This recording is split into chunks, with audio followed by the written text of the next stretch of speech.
I want you to imagine your first day in high school. The bell rings for lunch. You walk into the cafeteria with your tray and you look around and you realize this is a social maze that you have to navigate. And you realize that wherever you pick to sit might determine the next 4 years of your life. The next 4 years. And so you start navigating, trying to figure out where you're going to sit. And you see the table with the popular kids, and you start making your way there, and you get a look like you don't belong. So you kind of adjust, and you come to another table, and you look there, but something doesn't feel right. And at this point, you're just wandering, and so you're ready to get this over with, so you just sit down at a table alone. This is a common trope in movies and shows because it is something that we all feel deep within. This fear of rejection. The fear that we're not going to have a place, we're not going to belong. And this is in tons of movies and shows, from Forrest Gump to Mean Girls to Stranger Things. It's everywhere because we all fear the very same thing. And today, we're going to discover a Christian truth that will transform the cafeteria of life, transform a whole society. And here's the tragedy of what we find today. It is the Christian leaders often, the theologians, the ones who know the truth, who end up being the ones who make people feel rejected and not belong. And this is a great threat to the church today. So we're in this series called Christian Freedom, and it's in Paul's letter to the Galatians, and Paul is writing about a cafeteria of sorts. And in this cafeteria, he confronts Peter, the Rock, before Dwayne Johnson had that name. And it creates something like a reality television show. And in it, by the way, do we have the camera on? Are we recording? Okay, good. I want to make sure I didn't say something crazy. No, just joking. So it creates this kind of like reality TV show, and Paul is confronting Peter, the head, like the rock of the church. And he does it because he sees what's happening there in this dining hall of God as a battlefield. And what takes place at the table, he sees as a battlefield. And today the challenge is going to be that you leave here working out what the implications of Christianity is in your life, specifically at the table. And so that you would leave here with the courage to live it out in all places in your life. And you would become the kind of person that doesn't just know you have a seat at the table, but you're offering it to those who are aimlessly wandering this world. So our verses are in chapter 2, verses 11 through 14, just a few verses, but they pack a heavy punch. So this is Paul speaking and writing this letter to the Galatian church, and he says this: "But when Cephas," that's Peter, "came to Antioch, I opposed him to his face, because he stood condemned. For before certain men came from James, he was eating with the Gentiles." That's the non-Jewish people. "But when they came and drew near and separated himself, fearing the circumcision party. And the rest of the Jews acted hypocritically along with him, so that even Barnabas was led astray by their hypocrisy. But when I saw that their conduct was not in step with the truth of the gospel, I said to Cephas before them all, 'If you, though a Jew, live like a Gentile and not like a Jew, how can you force Gentiles to live like Jews?'" Now, Paul loves this church that he is writing to in Galatia. He started this church. He risked his life so that they would know the radical grace of Christ, so that they would understand that when Jesus was on the cross and he said it is finished, what it meant is that everything that was required of them, everything that was required of me and you, all of us, all the world, everything that was required Christ accomplished in our place. He came here to accomplish it all for us.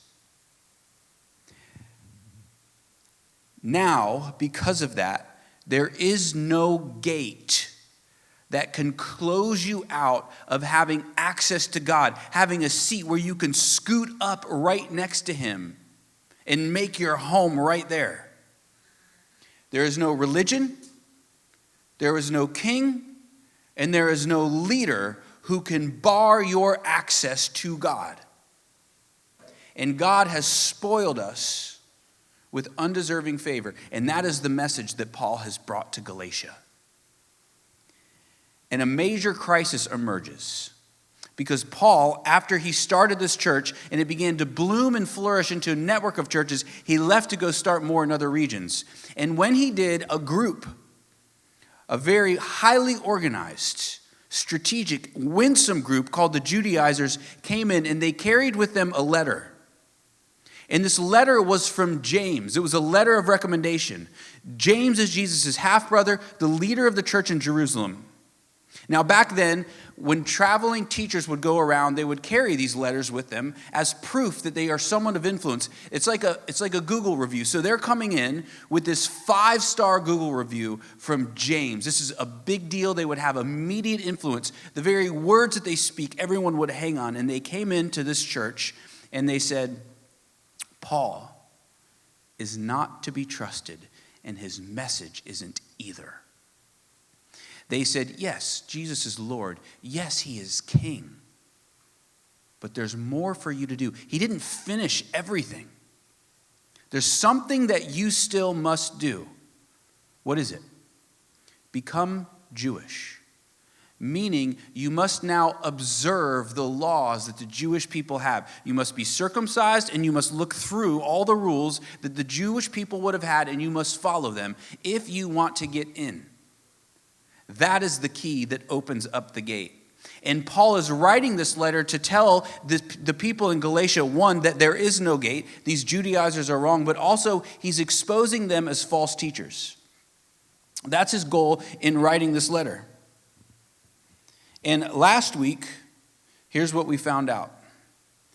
There's a theological war room that Paul goes into. So he's doing this great work, and he stops what he's doing, and he goes to Jerusalem. And he has this secret closed-door meeting with the pillars of the church, meaning James and Peter.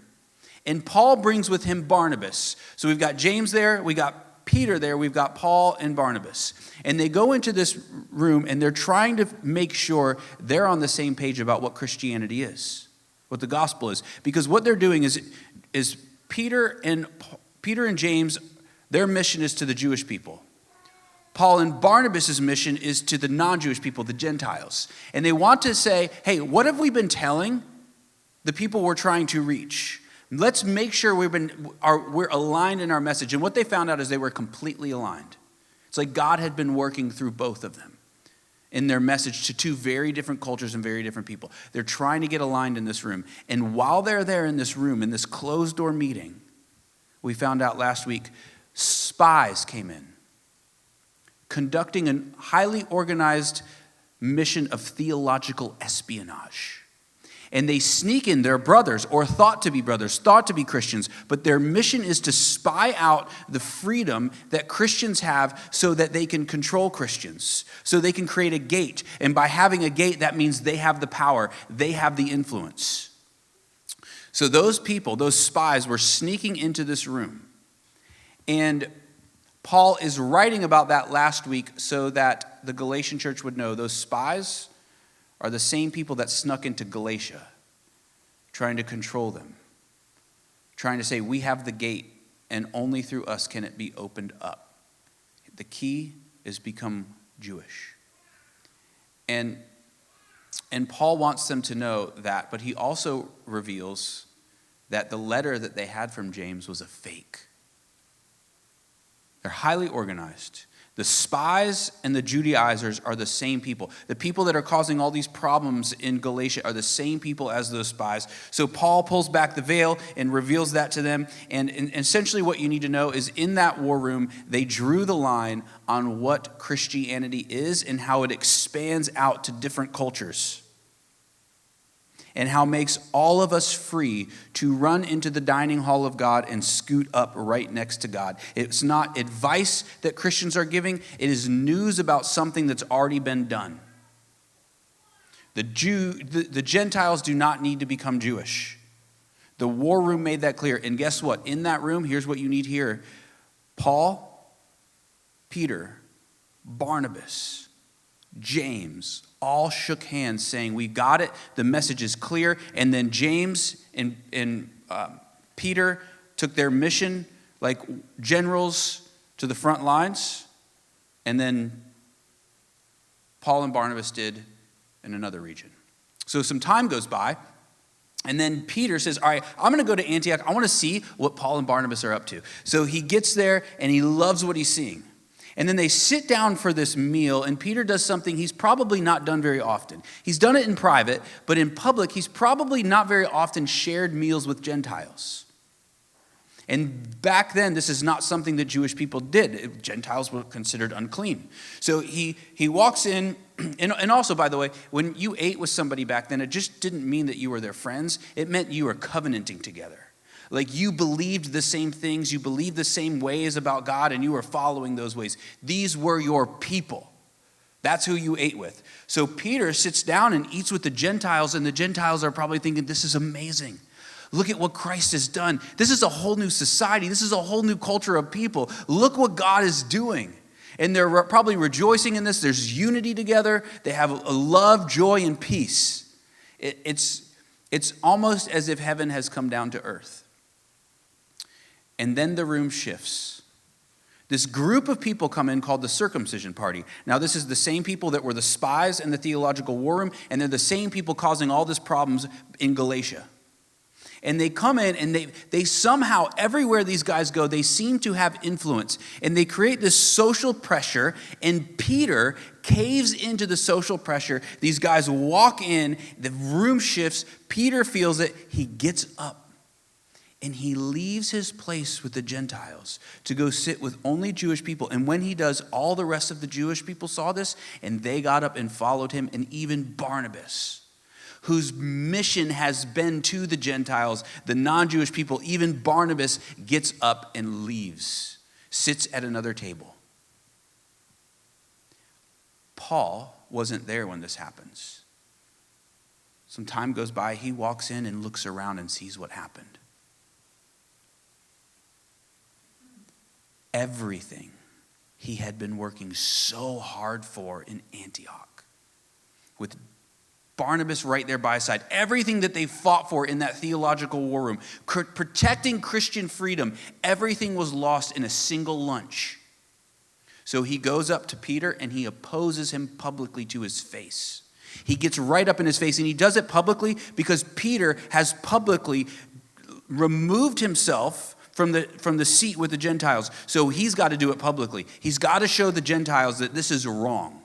This is not a private meeting. So he opposes him publicly to his face, and he says he's condemned. This is not spiritual condemnation. He's calling him a hypocrite. Because they've already agreed in that war room about what the gospel is. But Peter is not living it out. He's creating a division. He's putting up a gate. He's saying, yeah, the non-Jewish people, they can be in the same room, but not at the same table. So Paul says to him this: if you, a Jew, live like a Gentile, how can you ask Gentiles to live like Jews? And what he means by this is that, look, you're a Jewish man and you understand the law and you understand you cannot keep it. You cannot be a true Jew because no Jew can. None of us can. We can't live the life we have been called to live by God. There are beautiful, amazing laws in Scripture. And the problem is not the Scriptures. The problem is us. And it's our heart.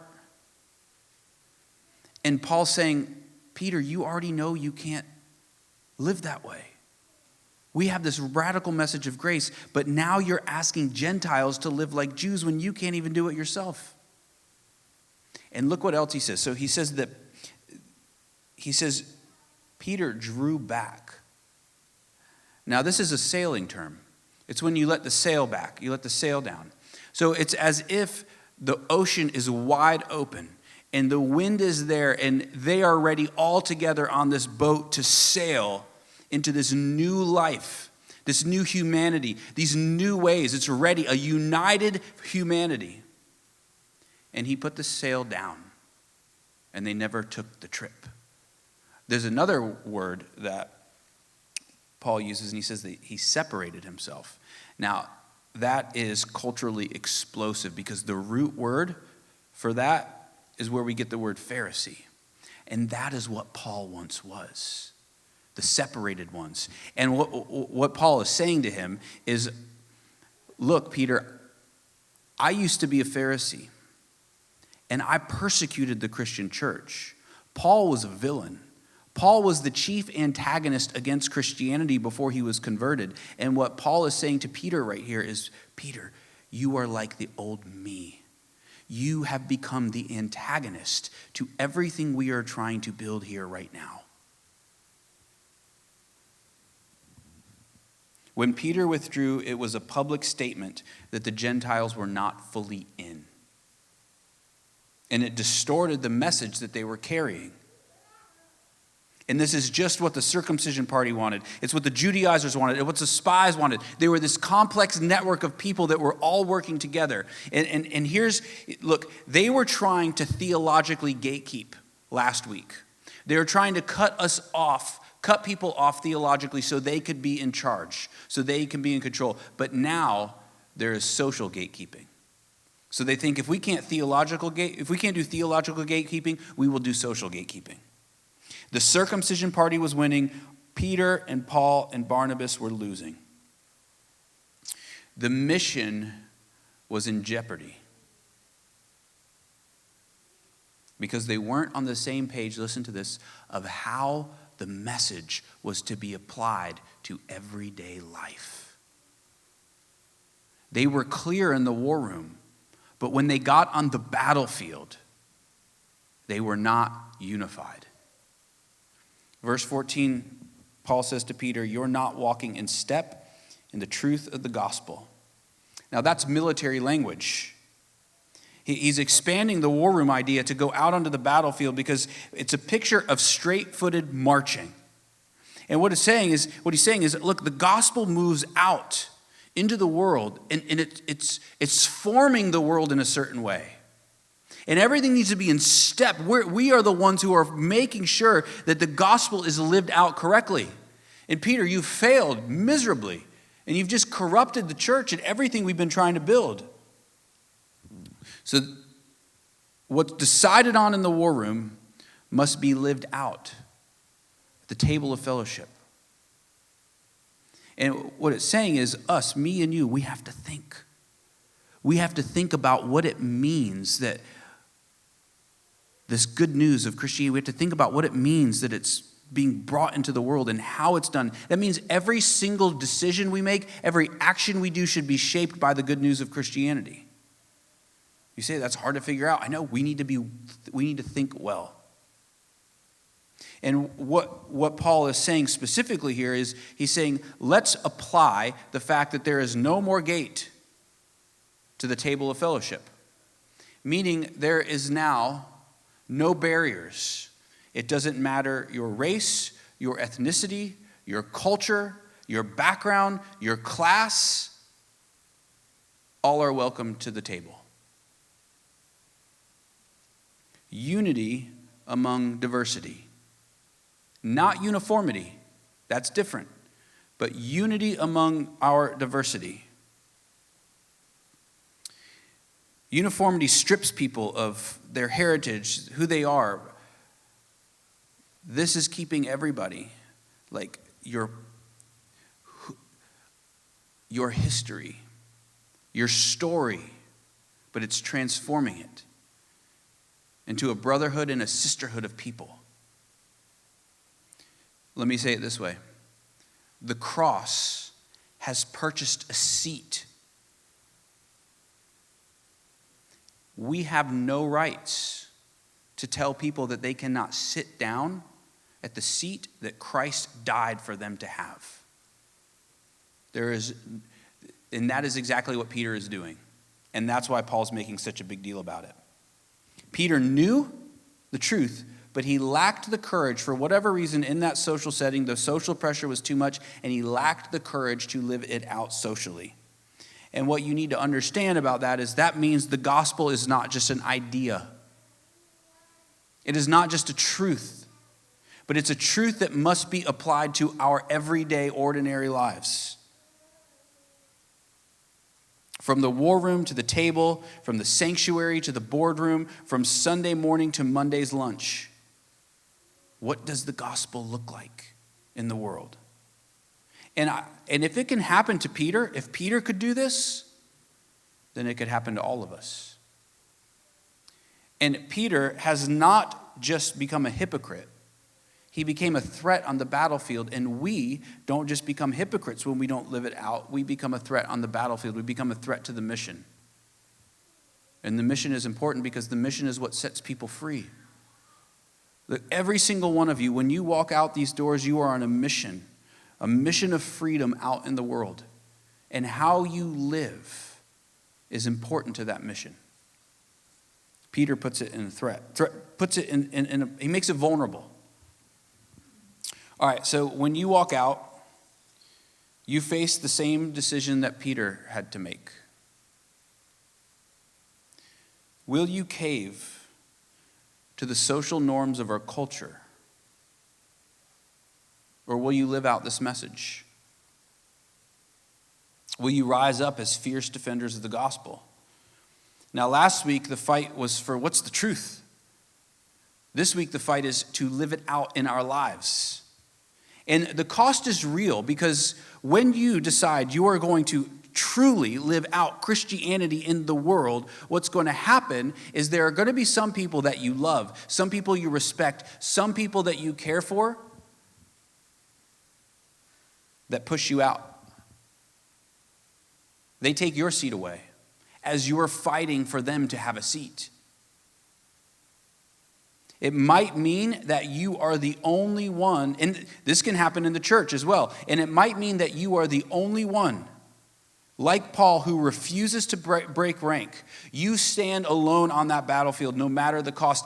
Even if Christian leaders are not, you save the dining hall of God. You save that table by living it out even as leaders aren't, so you can be an example to them of what it looks like to live it out. And when you do that, you're saving the table fellowship and you're drawing people back in.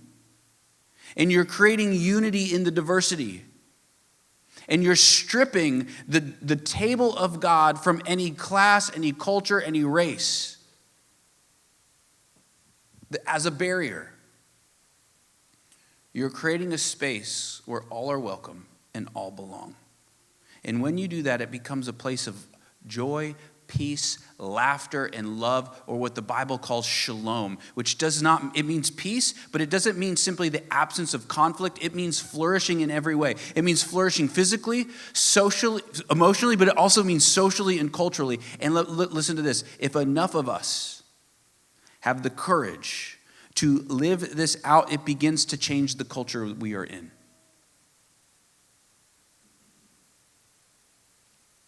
Now, here's the important part. How do we live this out practically?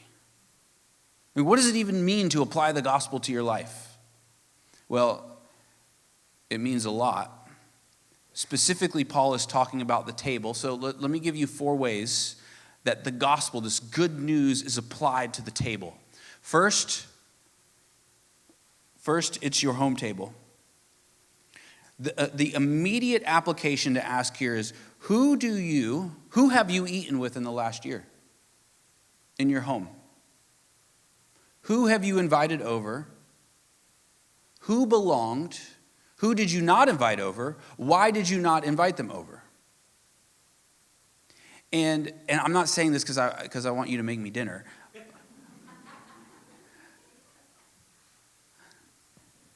But who you have and haven't invited says something about what you believe. And if you don't ever have anybody over, then it might mean you don't know what the church is. This is a family. And there's a certain level of comfort that you get to have with your family, where you don't have to perform. You don't have to wonder what they thought about your meal, or how messy your house was, or how immaculate it was. That's not something you're thinking about. These are your people. And you know what else it means, though? Jesus sat and ate with sinners and tax collectors and the people you weren't supposed to sit and eat with. And Jesus did that because he understood something that many of us fail to understand. Many of you think you're a Christian because there's something great about you, that you are more savable than someone else. And so you have missed the idea and the fact that every single person who's a Christian is equally a miracle. From a rule follower to a rule breaker, equal as a miracle. And what that means is when you have friends in your life that are not church people, they're not Christians, they're still trying to figure this out, you don't bar them from the table. You have a seat for them because you understand this is a table of grace, and that might be the very place where they meet Christ. So that's your home table. Next is your family table. What I mean by that is often there's an unspoken barrier created about who your children should marry. We have these ideas and these hopes of who our children should marry, and sometimes we put some unspoken barriers on race, ethnicity, culture, class, education. And when we do that, we are not living in step with the truth of the gospel. Because the primary thing that bonds the Christian to one another is Christ over all other things. All the other things melt away. It doesn't mean they're not important, but they melt away in his presence. So we're not creating barriers like that either if we're living the gospel out. Third is your work table. Now this is where you might feel the most social pressure. Because this is where there's expectations placed upon you. You are performing in these places. You are making money in these places. And there's a cultural norm where you work. So you walk in and there's a bit of pressure on you. And what you'll often see if you open your eyes and are bold enough to look is there are people who are really good at what they do that are not being looked at. And when you see that happen, you lift them up. You see their effort. Just because they're ignored for whatever reason it is, because they don't know the right person, you don't fall for that. You don't show favoritism. You don't show partiality. And when you're living your Christian values out in your workplace and some opposition comes up against it, you stand and rise and live it out in a way that is wise and loving. Not in a way that like you're wagging your finger at people. Because what right do you have to do that? This is grace. This is nothing you did to earn becoming a Christian. In fact, it should humble you. So you don't look down on people. Because, by the way, if you're always looking down on everybody, you never get to look up to see God. But the Christian brings themselves low, washes people's feet, and looks up at them, and then gets to see God in the background as they're serving. And that is how you walk through the workplace.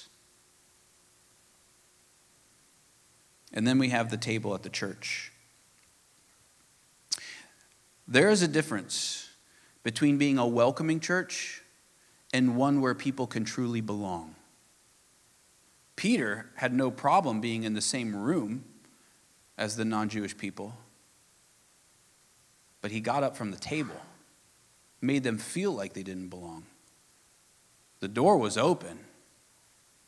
They just didn't feel like they had a seat. At least not next to Peter.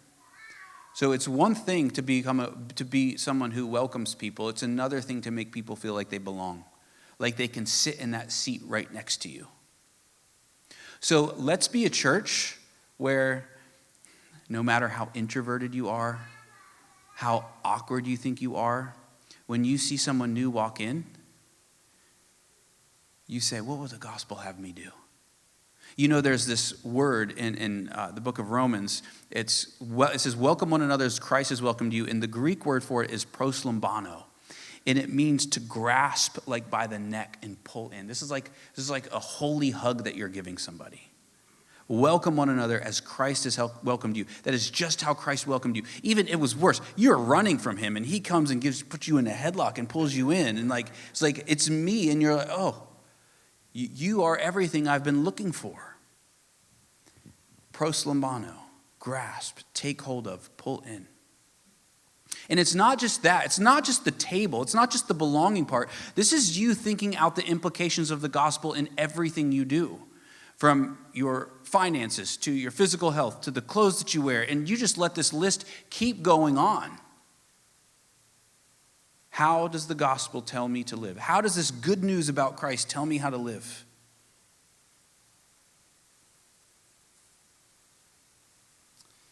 And you could know how to live.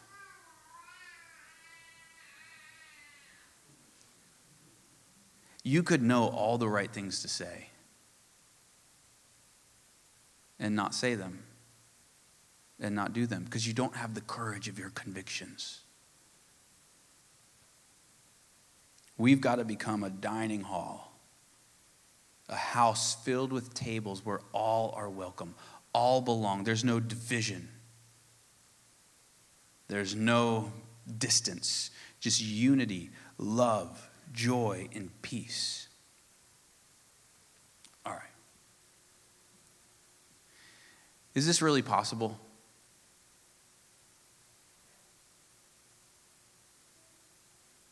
How are we going to do this? Well, the answer is we got to look to Christ. Where are we going to get the wisdom?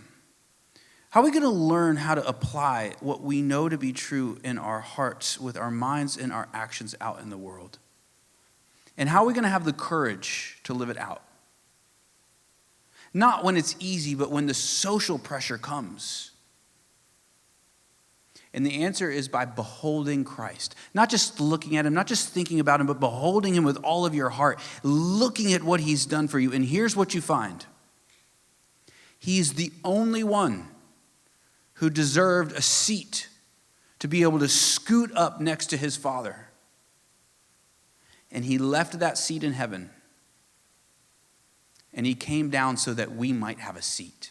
He came down to get us. And when he came here, he broke every social barrier there was. He came and he ate with the sinners, ate with the tax collectors, ate with the rebels, ate with the people you're not supposed to eat, ate with the outcasts, even the lepers, those who weren't even allowed into the temple, the dining hall of God. And he sought them out. He broke down every single gate that there could be. Even the religious leaders were creating these gates. He breaks them down. The political leaders are creating these gates. He breaks them down. And because of that, the Jews and the Gentiles both were united. These enemies, Jews and Gentiles, became united in their hatred of him. The irony is that's what he came to do, to unite all the nations together. Only they were united in their hatred. But he, on the cross, looking out at his enemies, prayed to the Father, forgive them. They don't know what they're doing. And when those who saw and understood, he prayed for me after I sent him to the cross. He won them over by his love. And when he did, he united people who were once enemies, unlikely friends, people who never, ever would be caught in the same room together. He united them not just as friends, but as a family. On the cross, he died for his enemies to make them his friends, but also friends with each other. And when we don't live that way, it's as if we aren't letting people sit down at a seat that Christ died for them to have. I'm not just talking about you. None of you would do that, right? Like, well, maybe you would, but none of you would be like, you can't sit here. but your actions maybe say it. The way you live says it. And what you're doing is you're barring a seat for people that Christ died so that they could sit there beside you. And when he died, he broke every gate that there was so that we could all have access to God. And then when he rose, he said, "Follow me." Do you know who he said it to? Not the people who had it all together, because they weren't there. He said it to the sinners. He said it to the rebels. He said it to the oppressed and the oppressors. He said it to all these people who would never have been friends with each other. He said, "Follow me." And when they saw him and they saw his love and they saw that in him there's enough joy to make a whole kingdom laughing, there's enough peace to calm every fear that you have, and there's enough unity that he could unite the most unlikely friends. He called people like that. And when we get up and when we follow him, that is what we become. A new society from heaven, living on the earth. You know, that was amazing. I'm going to tell you why. I'm going to tell you why that was so good. If people didn't hear, there was a phone that went off, and it was like Siri was listening, and she said, "Sorry, I don't understand." There's a verse in the Bible that says, "He who has ears, let him hear, and he who has eyes, let him see."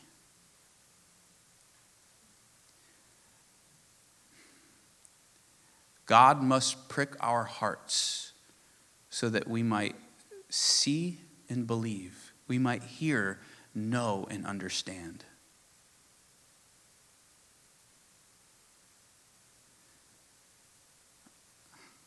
Tempted to go on a rabbit trail right now. No, I won't. That was a temptation and I succeeded. The gospel will transform us into a dining hall where we look around and we see an uncommon group of unlikely friends. And we know that it never could have happened if it wasn't for Christ. And when it does, it's a declaration to the world of what grace can do to a community of people. So let's become that. Let's become those people. And when we're tempted to be like Peter, we rely on Christ for strength, courage for our convictions. Let's pray.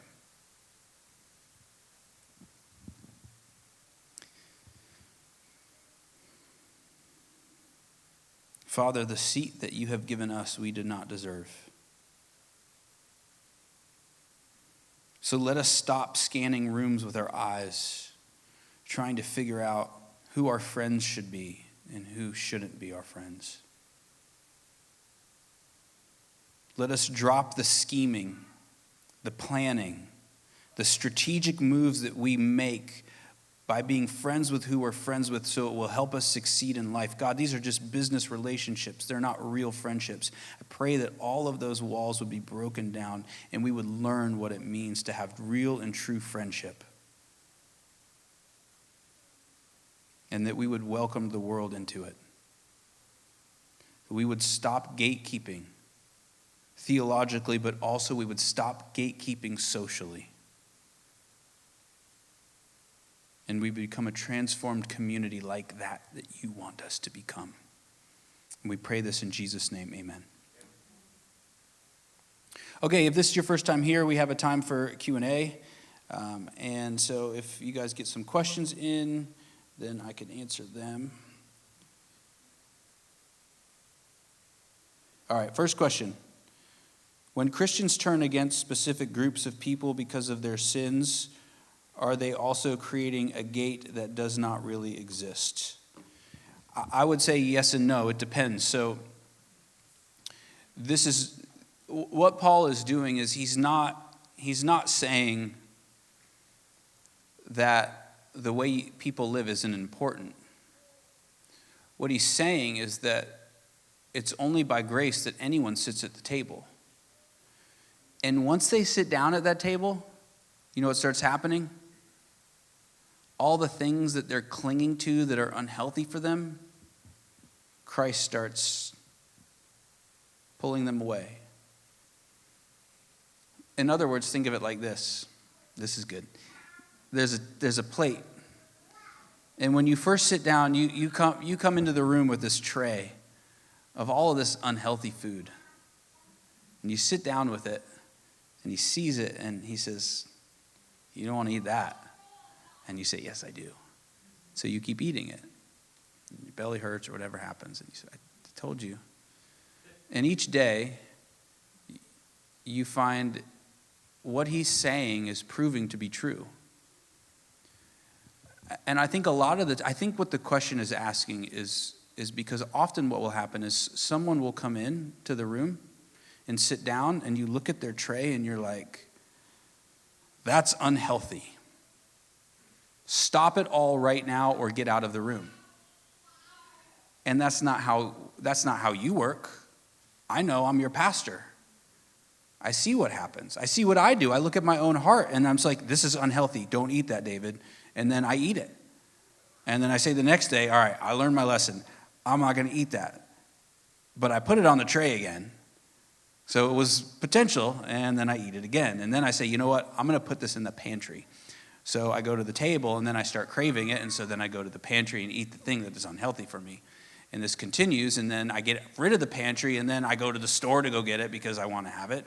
And then I'm like, "I can't go." Okay. You see what happens? So it's a long process for you to have these things in your life that you're doing that are unhealthy to stop doing them. But over time,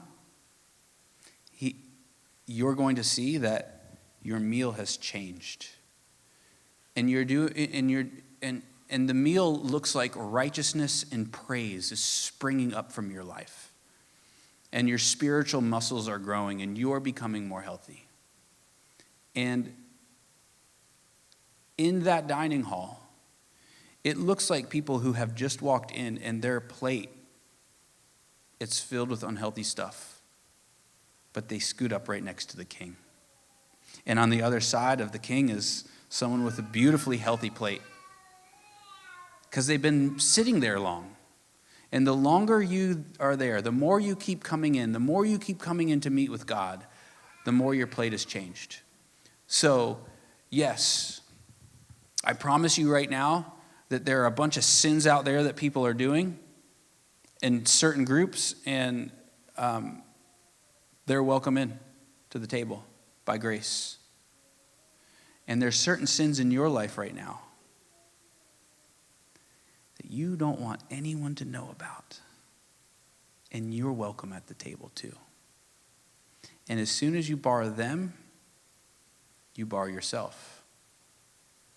So be careful who you are barring from the table.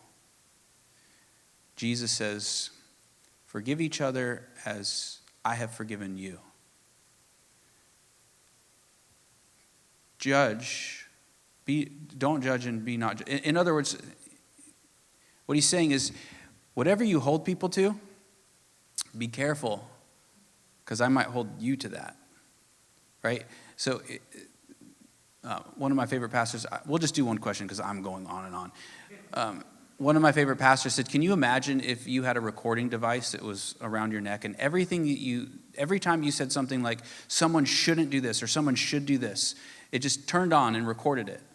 And at the end of your life, you get to hear it play out, and then you get to watch this carousel of your life and all the things you've done and how you couldn't even keep to your own expectations of the world out there." This is a message of grace. Christianity is filled with grace. We are not here because we're amazing and wonderful. We're here because of how amazing and wonderful he is, and he chose us, and he picked us, and he died for us, and he's not leaving us the same way. Everything is about what he has done for you, not what you have done. But when you see it, you will find yourself wanting to do things for him. And you'll be changed. So, yes, eat healthy, but don't let your unhealthy meal keep you from sitting right next to the king. Go sit next to him with that unhealthy meal and let him correct you. And you're going to hate it. Like you don't want to eat what he's telling you to eat, but it's good for you.